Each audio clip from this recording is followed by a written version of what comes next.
Assalamualaikum warahmatullahi wabarakatuh. Innal hamdalillah wassalamu ala ba'da. Sahabat-sahabatku yang dimuliakan oleh Allah Subhanahu wa taala. Baiklah, kita akan melanjuti pembahasan kita tentang doa Ismul A'zam. Sahabat-sahabatku yang dimuliakan oleh Allah, selanjutnya adalah waqfina zisyara kulli zisyarin bihaulika wa quwatikal akbar bihaqqi bismillahil azam jalilul akbar. Ini adalah sebuah sederetan doa yang intinya adalah meminta perlindungan dan penjagaan kepada Allah Subhanahu wa taala dari orang-orang jahat dan setiap orang yang memiliki sifat jahat. Adalah bagian dari ajaran Islam yang mengajarkan kita untuk bergantung pada Allah dalam menghadapi segala potensi bahaya dan kejahatan yang mungkin datang dari luar. Perlindungan ini tidak hanya mencakup perlindungan fisik, tetapi juga perlindungan terhadap hati, pikiran, dan jiwa kita, dan pengaruh buruk yang dapat merusak iman, akhlak, dan kehidupan kita. Jadi ada beberapa penjelasan tentang makna dan hakikat dari permintaan perlindungan ini. Yang pertama adalah menunjukkan ketergantungan kepada Allah. Artinya, kesadaran akan keterbatasan manusia meminta perlindungan kepada Allah, mengakui bahwa manusia memiliki keterbatasan. Kita tidak dapat menghindari kejahatan atau bahaya dengan kekuatan kita sendiri, sehingga kita bergantung sepenuhnya pada perlindungan Allah Subhanahu wa taala. Keimanan dalam tauhid, meminta perlindungan adalah pengakuan terhadap tauhid keesaan Allah, bahwa hanya kepada Allah kita meminta pertolongan, bukan kepada selain Allah. Dalam Al-Quran, Allah mengajarkan kita untuk memohon perlindungan hanya kepada Allah dari segala kejahatan, baik itu fisik, mental, maupun spiritual. Iyyaka na'budu wa iyyaka nasta'in. Hanya kepadamu kami menyembah dan hanya kepadamu kami memohon pertolongan. Surat Al-Fatihah ayat 5. Yang kedua adalah melindungi diri dari pengaruh jahat. Artinya perlindungan dari kejahatan manusia, meminta perlindungan dari orang-orang jahat, berarti memohon kepada Allah agar dijauhkan dari orang-orang yang berniat buruk, yang mungkin mengancam keselamatan fisik, mental, atau bahkan kehormatan kita. Itu termasuk orang-orang yang memiliki sifat jahat, seperti iri, dengki, fitnah, dan kebencian, dan lain sebagainya. Perlindungan dari bisikan buruk, selain itu kita juga meminta perlindungan dari bisikan jahat yang dari dalam diri kita, seperti godaan hawa nafsu dan keburukan pikiran yang dapat menjerumuskan kita pada perbuatan dosa. Yang ketiga adalah perlindungan dari kejahatan setan dan jin. Ini artinya perlindungan dari godaan setan. Setan kan adalah musuh utama umat manusia yang berusaha untuk menyesatkan dan mengganggu umat manusia dalam berbagai aspek kehidupan.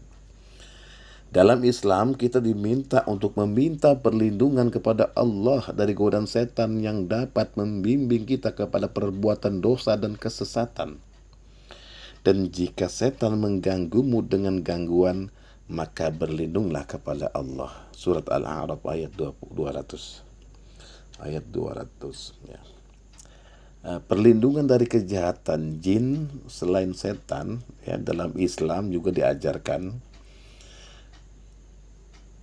untuk meminta perlindungan dari kejahatan jin yang seringkali tidak tampak oleh manusia tetapi dapat mempengaruhi kehidupan dan kesehatan seseorang. Yang keempat adalah meminta perlindungan kepada Allah dari dosa dan kemaksiatan. Menjaga hati dan akhlak, artinya kejahatan tidak hanya berasal dari luar tetapi juga dari dalam diri manusia.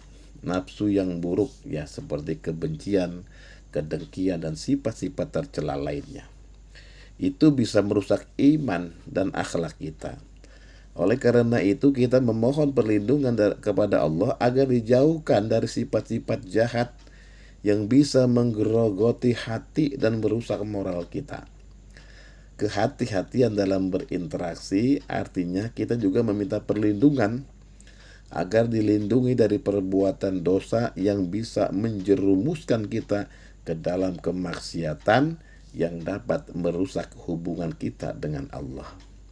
Yang kelima adalah mengikuti contoh doa dalam Al-Quran dan hadis. Ya, ini sudah qat'i, ya, kalau dalam Al-Quran dan hadis, ya. Dalam Al-Quran dan hadis ada banyak doa yang mengajarkan kita untuk memohon perlindungan kepada Allah dari segala jenis kejahatan. Salah satunya adalah doa perlindungan yang diajarkan oleh Nabi Muhammad SAW. Aku berlindung kepada Allah dari kejahatan makhluknya yang jahat, dari kejahatan setan yang terkutuk, dan dari segala godaan yang bisa menyesatkan. Hadis riwayat Muslim. Yang keenam adalah perlindungan dalam kehidupan sehari-hari. Melindungi diri dalam aktivitas sehari-hari, artinya meminta perlindungan dari orang-orang jahat, ya, meminta perlindungan kepada Allah dari orang-orang jahat bukan hanya berlaku dalam situasi besar atau darurat, tetapi juga dalam aktivitas sehari-hari.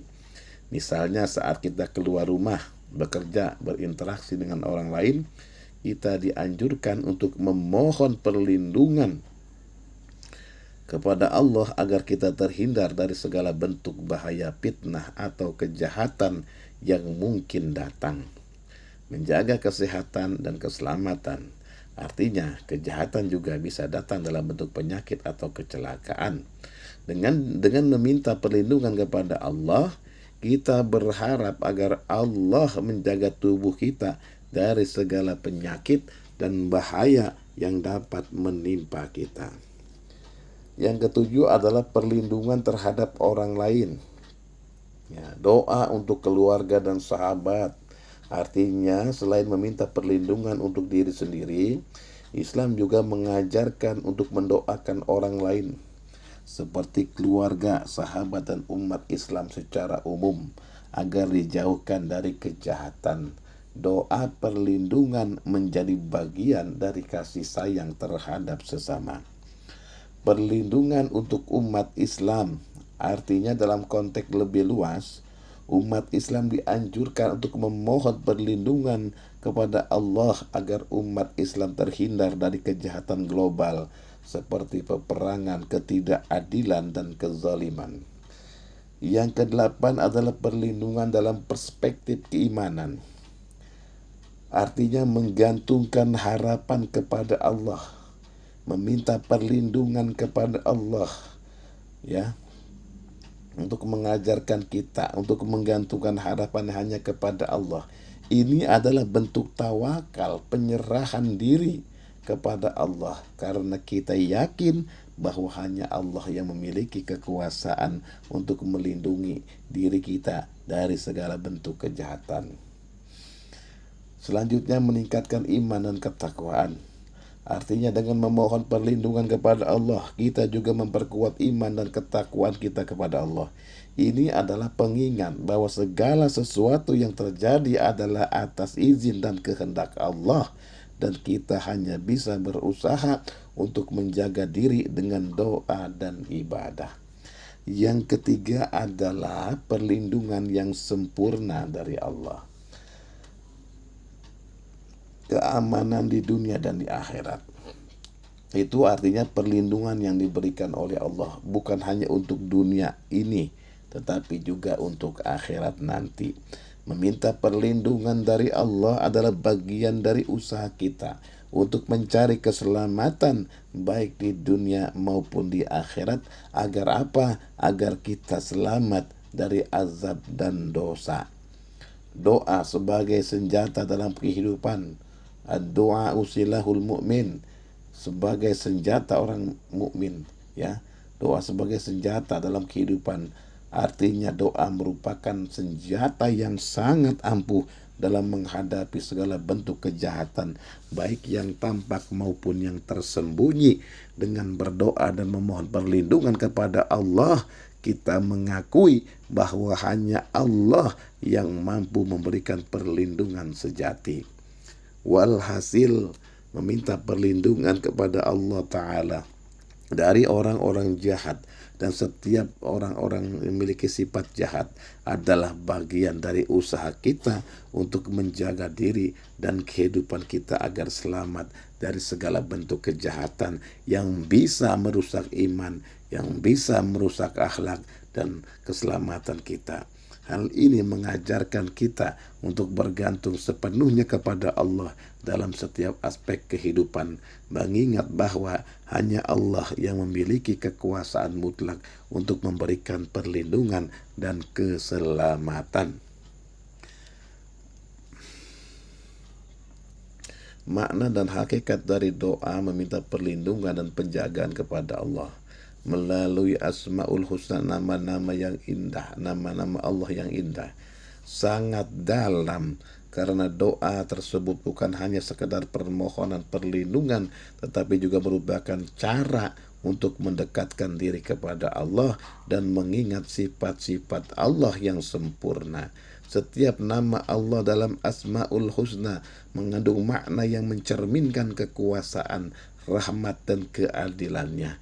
Dan melalui nama-nama tersebut, seorang hamba mengingat dan menyerahkan segala urusan perlindungan hanya kepada Allah Subhanahu wa Ta'ala.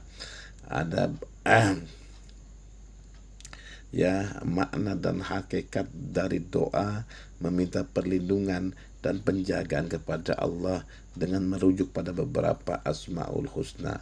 Yang pertama, Al-Hafiz, yang artinya yang maha memelihara. Makna Al-Hafiz berarti Allah adalah zat yang maha memelihara dan menjaga segala sesuatu dengan sempurna. Allah memelihara ciptaannya dari segala kejahatan dan bahaya, baik yang tampak maupun yang tersembunyi. Hakikat dalam doa, ketika kita memohon perlindungan kepada Allah melalui nama-nama atau asma Allah, kita mengingat bahwa Allah menjaga kita dari segala bentuk bahaya, kesulitan, dan musibah. Kita berserah diri kepada Allah untuk menjaga tubuh, hati, iman, dan kehidupan kita. Doa, ya Allah, dengan namamu yang maha memelihara, lindungilah kami dari segala kejahatan dan bahaya. Ya Allah, ya Hafiz, ya, lindungilah kami dari segala kejahatan dan bahaya. Yang kedua, Al-Quddus, Al-Quddus yang maha suci. Makna Al-Quddus berarti Allah adalah maha suci dari segala dari segala kekurangan dan kejahatan. Sifat kesucian Allah memurnikan hati dan jiwa, serta melindungi dari segala pengaruh buruk yang dapat menodai kebersihan spiritual kita. Hakikat dalam doa dengan memohon perlindungan melalui Al-Quddus, kita meminta kepada Allah untuk menjaga kesucian hati kita dan membebaskan kita dari pengaruh-pengaruh jahat, baik yang berasal dari luar diri maupun dalam hati. Kita berdoa, ya Allah yang maha suci, ya Allah ya Kudus, sucikanlah hati kami dan lindungilah kami dari segala kejahatan yang bisa merusak kesucian kami. Yang ketiga ada al-mu'min yang maha memberi keamanan. Makna al-mu'min adalah Allah yang memberikan keamanan dan ketenangan kepada hati-hati hambanya. Allah memberikan perlindungan dari rasa takut, cemas, gangguan lainnya, serta menguatkan iman dalam diri hambanya. Hakikat dalam doa memohon perlindungan dengan nama ini berarti kita meminta Allah untuk memberikan rasa aman dan ketenangan dalam hidup kita, melindungi kita dari segala perasaan takut dan khawatiran, serta menjaga iman kita tetap kuat. Kita berdoa, ya Allah, ya Mukmin, ya Allah, dengan namamu yang maha memberi keamanan, berikanlah kedamaian, Muhaimin, Al-Mu'min, ya Allah, dengan ya Allah, ya Mu'min, ya Allah, dengan namamu yang maha memberi keamanan, berikanlah kedamaian dan ketenangan dalam hati kami, serta lindungilah kami dari segala rasa takut dan rasa cemas. Yang keempat adalah Al-Jabbar, yang berarti yang maha memaksa. Makna Al-Jabbar berarti Allah yang maha perkasa, Allah yang maha memaksa, yang dengan kekuatan Allah dapat mengatasi segala kesulitan dan mengembalikan segala sesuatu pada kondisi yang sesuai dengan kehendak Allah. Allah memulihkan keadaan yang rusak dan menundukkan segala sesuatu sesuai kehendak Allah. Hakikat dalam doa yaitu meminta perlindungan dengan Al-Jabbar adalah menyerahkan segala urusan kepada Allah, mengakui bahwa hanya Allah yang memiliki kuasa untuk memperbaiki keadaan kita, mengatasi kesulitan kita, dan melindungi kita dari segala ancaman. Kita berdoa, ya Allahu ya Jabbar, ya Allah, dengan namamu yang maha memaksa, perbaiki dan lindungilah kami dari segala kesulitan dan kejahatan yang mengancam. Amin. Yang kelima adalah Ar-Rahman. Ar-Rahman ini yang maha pengasih. Makna Ar-Rahman adalah nama Allah yang menunjukkan sifat Allah yang maha pengasih kepada seluruh makhluknya tanpa terkecuali. Kasih sayang Allah meliputi segala sesuatu, dan Dia memberikan perlindungan kepada hamba-Nya yang memohon. Hakikat dalam doa ini yaitu memohon perlindungan dengan menyebut asma Ar-Rahman. Berarti kita meminta kepada Allah untuk menurunkan kasih sayangnya kepada kita agar dilindungi dari segala bentuk kejahatan dan keburukan. Kita berdoa, ya Allah ya Rahman, limpahkanlah kasih sayangmu kepada kami dan lindungilah kami dari segala kejahatan. Yang keenam adalah Al-Muqit, yang memberi kecukupan. Mana Al-Muqit berarti Allah adalah yang maha memberi kecukupan dan pemeliharaan segala sesuatu, menjaga keberlangsungan hidup setiap makhluk. Allah memberikan cukup kebutuhan dan perlindungan bagi hamba-hambanya. Hakikat dalam doa yaitu ketika memohon perlindungan dengan nama Al-Muqit, kita meminta kepada Allah untuk mencukupkan segala kebutuhan kita, meliputi perlindungan fisik, emosional, dan spiritual dari kejahatan. Kita berdoa, ya Allah ya Muqit, ya Allah ya Muqit, ya Allah, dengan namamu yang maha memberi dan kecukupan, cukupkanlah kami dengan perlindunganmu dan lindungilah kami dari segala ancaman. Yang ketujuh adalah Al-Azizu, yang maha perkasa. Makna Al-Azizu berarti Allah maha perkasa, yang tidak ada yang bisa mengalahkan kekuasaan Allah. Segala sesuatu tunduk kepada kekuasaan Allah dan tidak ada yang dapat melawan kehendak Allah. Hakikat dalam doa memohon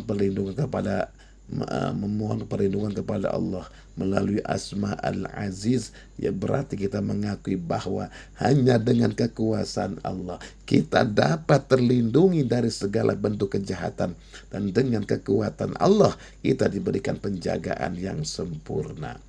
Kita berdoa, Ya Allah, ya Aziz, lindungilah kami dari segala bentuk kejahatan dan berikanlah kekuatan kepada kami untuk menghadapinya.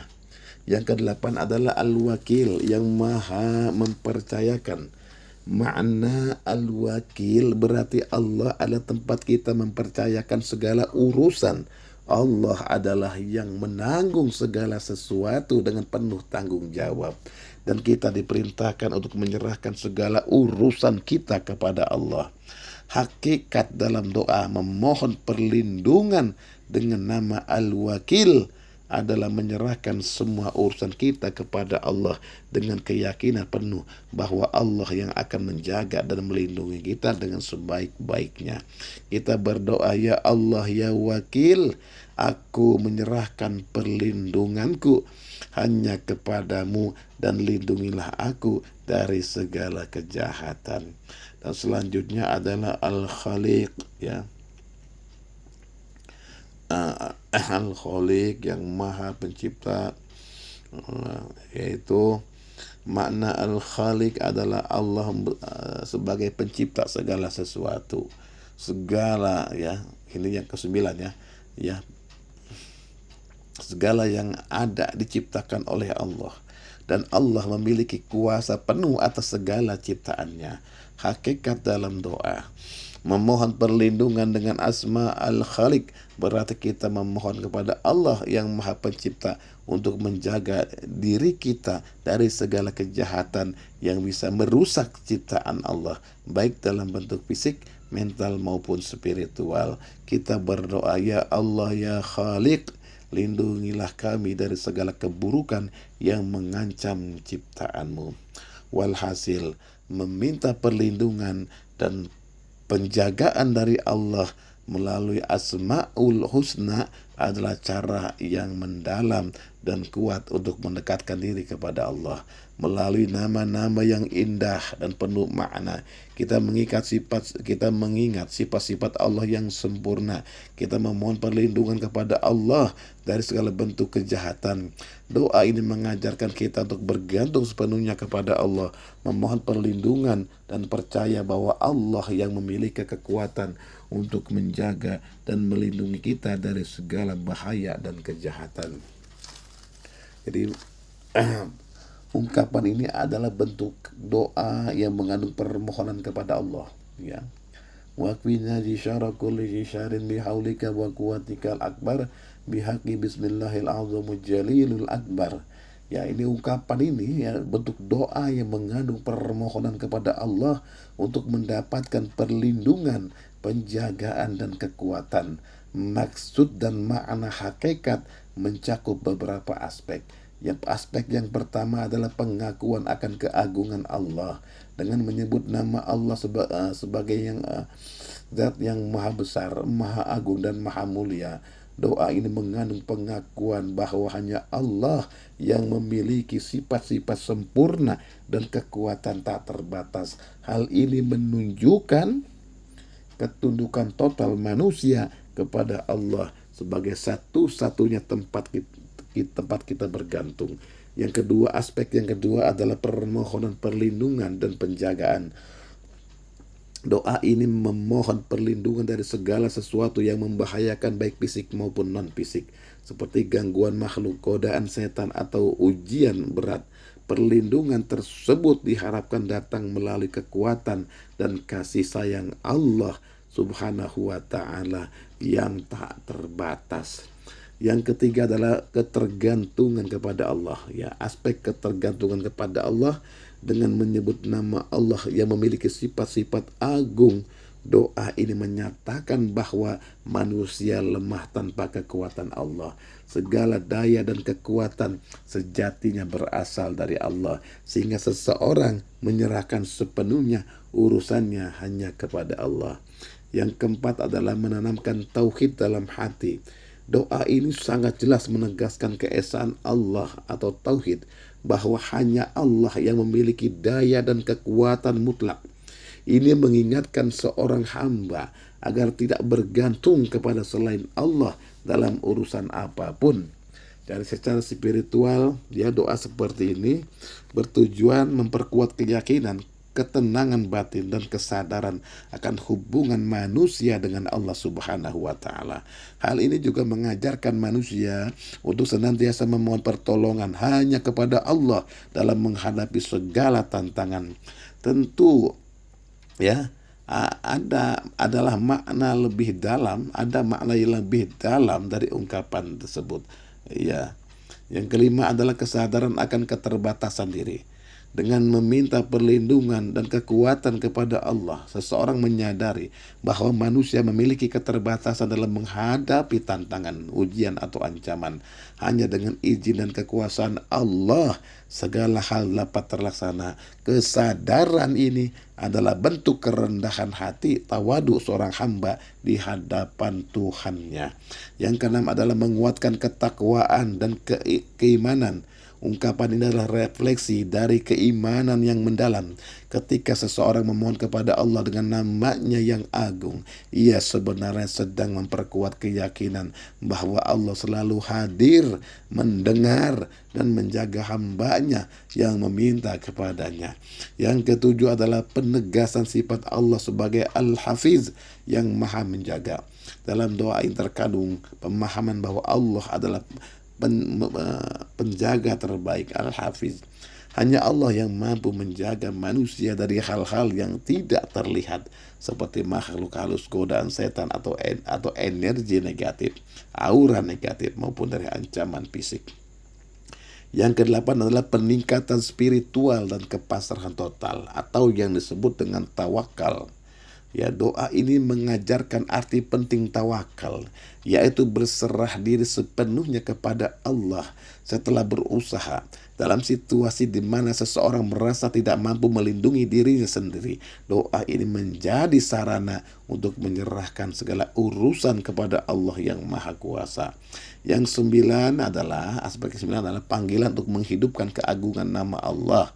Ya, menyebut nama Allah yang maha besar, maha mulia dan maha agung merupakan zikir dan pengingat akan kebesaran Allah. Dalam Islam, menyebut dan mengingat nama Allah memiliki kekuatan spiritual tersendiri, baik untuk mengusir rasa takut, ya, menenangkan hati maupun mendatangkan pertolongan dari Allah Subhanahu wa taala. Yang ke-10 adalah keyakinan bahwa perlindungan Allah tidaklah terbatas. Jangan dengan menyebut sifat-sifat Allah yang maha besar dan maha agung, ya. Doa ini menegaskan bahwa perlindungan dari Allah meliputi segala aspek kehidupan, baik di dunia maupun di akhirat. Tidak ada tempat yang lebih aman selain berada dalam penjagaan Allah Subhanahu wa taala. Hakikatnya doa ini adalah wujud dari kebutuhan manusia kepada Allah dalam setiap aspek kehidupan.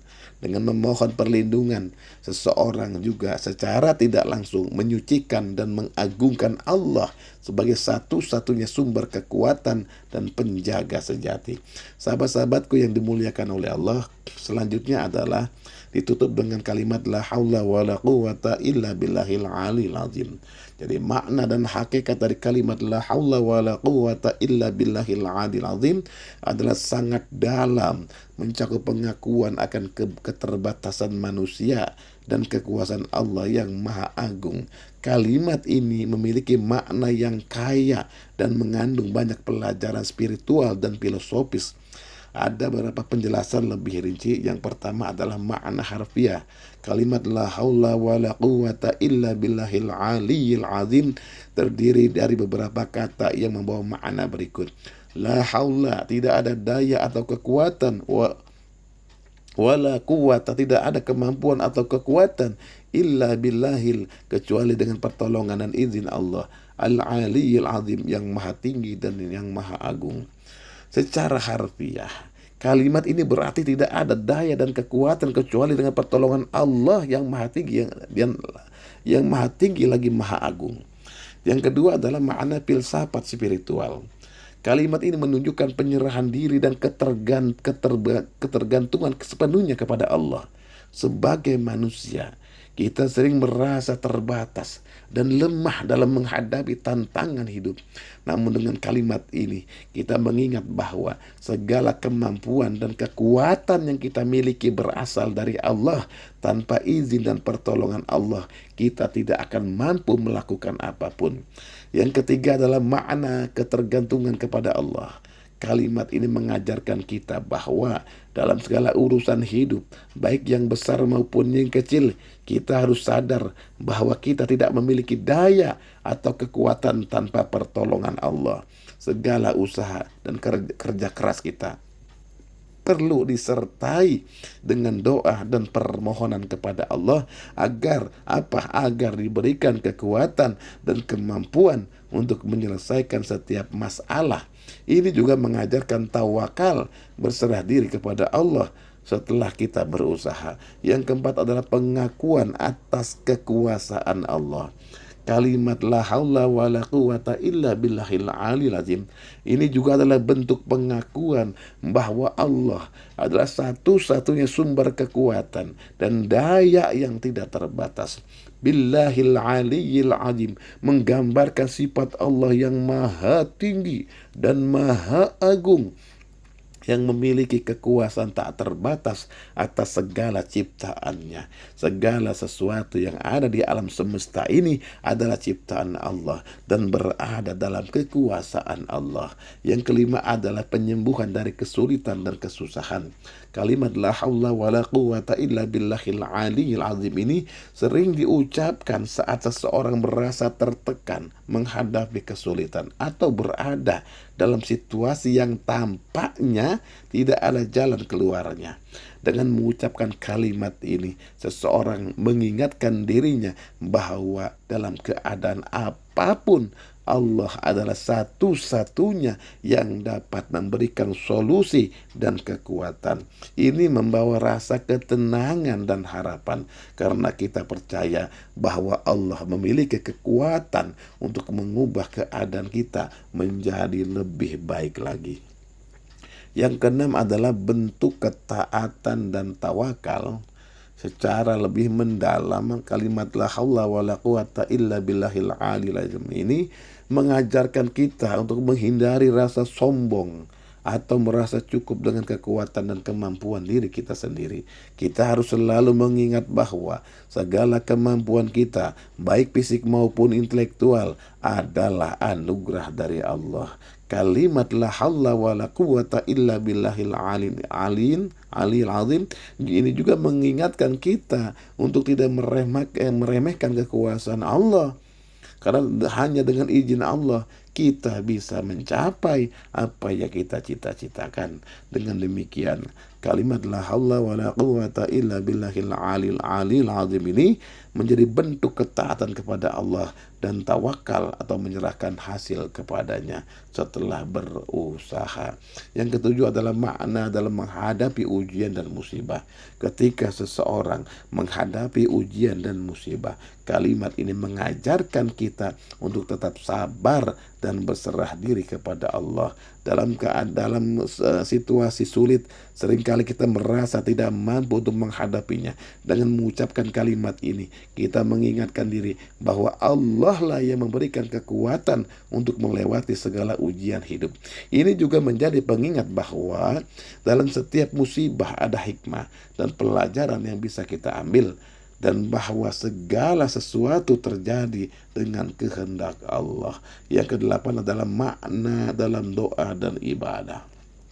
Kalimat la haula wa la quwata illa billahil aliyil azim ini sering digunakan dalam doa-doa dan ibadah sebagai pengingat bahwa tanpa pertolongan Allah kita tidak dapat beribadah dengan baik atau melakukan kebaikan. Ketika kita mengucapkannya, kita mengakui bahwa kekuatan dan kemampuan kita untuk berbuat baik dan beribadah berasal dari Allah Subhanahu wa Ta'ala. Ini menunjukkan kesadaran penuh akan ketergantungan diri kita pada Allah dalam setiap aspek kehidupan, baik dalam urusan duniawi maupun ukhrawi. Yang kesembilan adalah menghilangkan rasa takut dan cemas dengan menyadari bahwa tidak ada daya dan kekuatan kecuali dengan Allah. Kita bisa mengurangi rasa takut dan kecemasan dalam menghadapi berbagai tantangan hidup, mengingat bahwa segala urusan berada dalam genggaman Allah, memberikan ketenangan karena kita tahu bahwa Allah adalah pemilik segala kekuatan dan Dia Maha mengetahui apa yang terbaik untuk kita. Yang ke-10 adalah menguatkan keimanan dan iman. Sering kita mengucapkan sering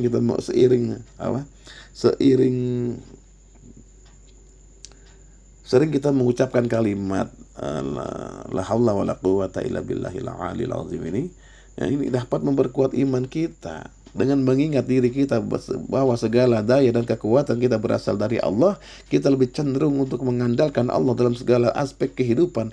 Ini menguatkan hati kita bahwa kita tidak sendirian dalam menghadapi kehidupan ini, dan Allah selalu ada untuk memberi kekuatan. Yang ke-11 adalah keutamaan dalam kehidupan. Dalam kehidupan kita sehari-hari, ya, keutamaan dalam kehidupan kita sehari-hari, ya. Kalimat la haula wala quwata illa billahil aliyil azim ini sering diucapkan ketika seseorang merasa lemah atau ragu dalam mengambil tindakan, sebagai bentuk pengakuan atas kelemahan manusia dan penguatan kepada Allah. Dengan kalimat ini kita diingatkan untuk selalu mengingat Allah dalam setiap langkah hidup kita, dan bahwa Allah akan memberikan kekuatan bagi siapa saja yang berdoa dan bergantung pada Allah Subhanahu wa Ta'ala. Sahabat-sahabatku yang dimuliakan oleh Allah, walhasil secara keseluruhan la haula wala quwata illa billahil aliyil azim adalah kalimat yang penuh dengan makna pengakuan terhadap kekuasaan Allah yang mutlak dan ketergantungan kita kepada Allah. Kalimat ini mengingatkan kita bahwa tidak ada daya dan kekuatan dalam diri kita selain yang diberikan oleh Allah. Ini mengajarkan tawakal, pengenalan diri, dan penyerahan diri sepenuhnya kepada Allah dalam segala aspek kehidupan. Dengan mengucapkan la haula wala quwata illa billahil aliyil azim, kita mengingatkan diri kita untuk selalu bergantung pada Allah dan mencari pertolongan Allah dalam setiap kesulitan dan tantangan hidup. Ya, hubungan dari semua yang telah dibahas tentang kalimat la haula wala quwata illa billahil aliyil azim, dan hakikatnya adalah bahwa kalimat ini mencakup esensi penyerahan diri sepenuhnya kepada Allah dan pengakuan terhadap ketergantungan mutlak kita kepada kekuatan dan kehendak Allah. Semua penjelasan tentang daya dan kekuatan yang berasal dari Allah serta pengakuan akan sifatnya yang maha agung dan maha tinggi berakar pada prinsip dasar bahwa manusia sebagai makhluk ciptaannya terbatas dalam segala hal, sedangkan Allah adalah satu-satunya pemilik dan penguasa segalanya. Adalah hakikat yang mendalam yang terkandung dalam kalimat la haula wala quwata illa billahil aliyil azim ini, dan mengapa semuanya saling terkait. Yang pertama, ya, pengakuan keterbatasan manusia, ya. Hakikat pertama adalah pengakuan bahwa kekuatan dan kemampuan manusia sangat terbatas. Meskipun manusia diberikan akal dan kemampuan untuk berusaha, tanpa pertolongan Allah, manusia tidak akan mampu menghadapi segala tantangan hidup dengan sempurna. La haula wala quwata illa billahil. Mengingatkan kita bahwa segala sesuatu yang kita lakukan, baik itu usaha, baik itu tindakan atau pencapaian, adalah semata-mata karena pertolongan dari Allah Subhanahu wa Ta'ala. Yang kedua adalah penyerahan diri kepada Allah atau tawakal. Hakikat kedua adalah tawakal, ya, penyerahan sepenuhnya kepada Allah. Dengan mengucapkan kalimat ini, kita menyatakan bahwa setelah berusaha semaksimal mungkin, kita menyadari bahwa hasil akhirnya tergantung pada kehendak Allah. Ini mengajarkan kita untuk tidak hanya mengandalkan usaha semata, tetapi juga bergantung pada kekuasaan dan takdir Allah yang lebih besar. Kalimat ini mencerminkan sikap tawakal yang sempurna, di mana seorang hamba menempatkan harapan dan ketergantungannya pada Allah setelah melakukan ikhtiar atau usaha. Yang ketiga adalah kesadaran akan keagungan Allah, ya. Hakikat lainnya adalah kesadaran akan keagungan Allah, ya. Kalimat ini mengingatkan kita bahwa Allah adalah Al-Aliyu, maha tinggi, dan Al-Azimu, maha agung. Allah memiliki kekuasaan yang tak terbatas dan dialah yang mengatur segala sesuatu dalam alam semesta ini. Dengan mengucapkan kalimat ini, kita mengakui kebesaran Allah yang melebihi segala sesuatu yang ada. Ini adalah bentuk penghormatan kita terhadap sifat-sifat Allah yang maha tinggi dan maha agung. Yang keempat adalah kekuatan yang datang dari Allah. Kalimat ini juga menegaskan bahwa segala daya dan kekuatan yang dimiliki oleh makhluk adalah ciptaan dan pemberian Allah. Tidak ada kekuatan yang datang dari selain Allah, baik dalam diri kita sebagai individu maupun dalam interaksi kita dengan dunia luar.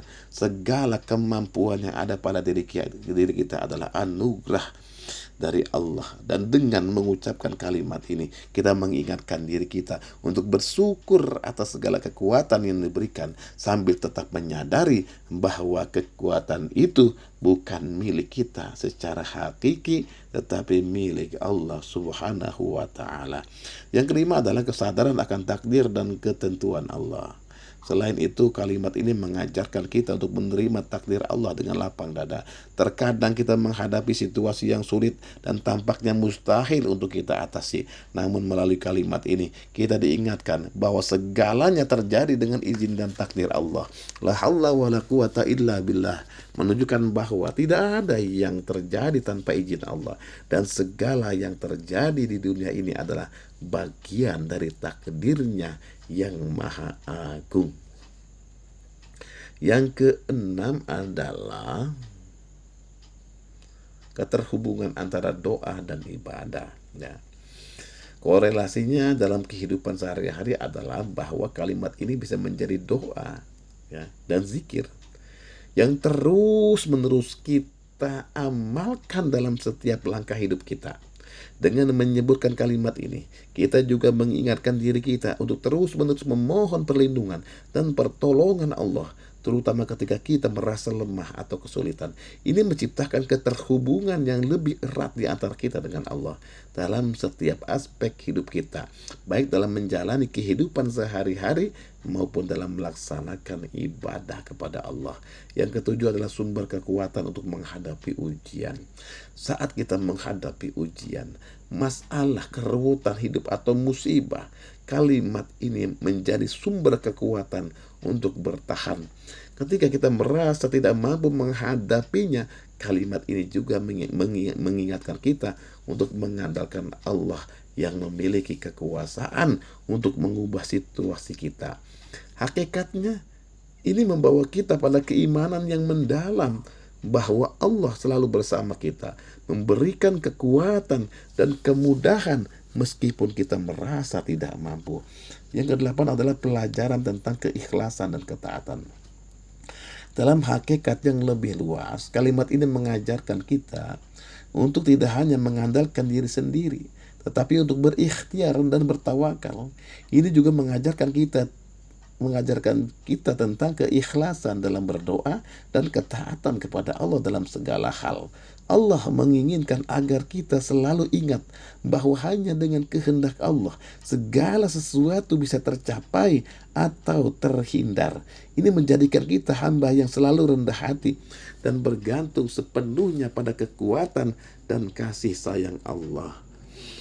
Walhasil, korelasinya antara makna kalimat la haula wa la quwata illa billahil alil azim dan hakikatnya adalah penyerahan total kepada Allah, pengakuan bahwa segala kekuatan dan daya kita itu yang kita miliki berasal dari Allah semata, serta kebergantungan kita kepada kekuasaan Allah dalam setiap langkah hidup. Kalimat ini menjadi penanda kedalaman spiritual kita dalam menghadapi setiap aspek kehidupan, mengajarkan kita untuk bersyukur, berserah diri, dan bertawakal kepada Allah yang memiliki kekuatan dan kehendak atas segala sesuatu. Memahami bahwa segala sesuatu dalam hidup ini adalah hasil dari kebesaran dan kehendak Allah. Sifat Al-Akbar mengingatkan kita untuk selalu merendahkan diri di hadapan Allah. Karena hanya Allah yang maha besar, dan kita sebagai makhluknya harus senantiasa tunduk bersyukur dan berharap pada rahmat dan kekuasaan Allah.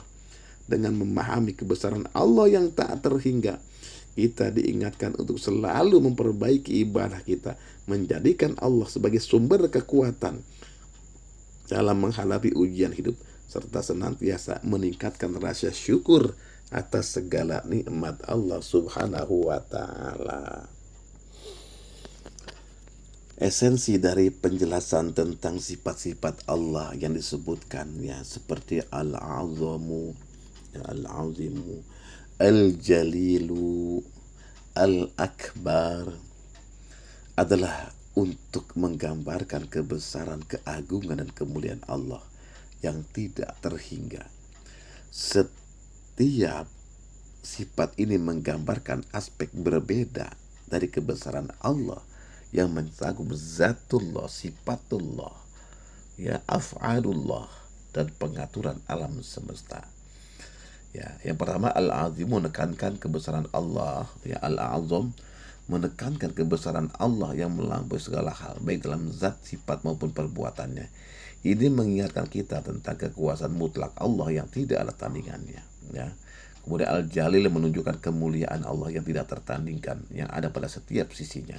Dalam zatnya, sifatnya, dan perbuatannya adalah Allah, sumber segala kemuliaan yang ada. Yang ketiga adalah Al-Akbar, menegaskan bahwa kebesaran Allah tidak hanya dalam ukuran atau wujud fisik, tetapi juga dalam hal kekuasaan, ilmu, dan hikmahnya. Semua yang terjadi di dunia ini berada dalam pengaturan Allah. Secara keseluruhan, memahami sifat ini mengajarkan kita untuk satu, merendahkan diri, ya, mengingat kebesaran Allah, mengingatkan kita untuk tidak merasa sombong atau merasa lebih besar daripada siapapun. Kemudian bertawakal. Yang pertama merendahkan diri, kemudian bertawakal. Kita belajar untuk berserah diri sepenuhnya kepada Allah, karena hanya Dia yang memiliki kekuatan untuk mengubah segala sesuatu. Selanjutnya adalah bersyukur. Artinya apa? Menyadari bahwa semua nikmat dan semua karunia yang kita miliki berasal dari Allah yang maha besar dan maha mulia. Selanjutnya adalah meningkatkan ibadah. Artinya apa? Meningkatkan ibadah itu menyadari kebesaran Allah, mendorong kita menyadari kebesaran Allah, keagungan Allah, kemahabesaran Allah. Kemudian mendorong kita untuk mendekatkan diri kepada Allah melalui ibadah yang khusyuk dan penuh rasa syukur. Intinya, ya, sifat-sifat ini mengajarkan kita untuk menghargai kebesaran Allah, ya, mengingatkan kita tentang kekuasaan Allah yang tidak terbatas, dan mendorong kita untuk hidup dengan penuh rasa syukur, rendah hati, dan tawakal. Inilah sekelumit tentang Ismul A'zam, ya. Hanya gambaran pendek tentang Ismul Azam. Demikianlah, mudah-mudahan bisa dipahami. Wassalamualaikum warahmatullahi wabarakatuh.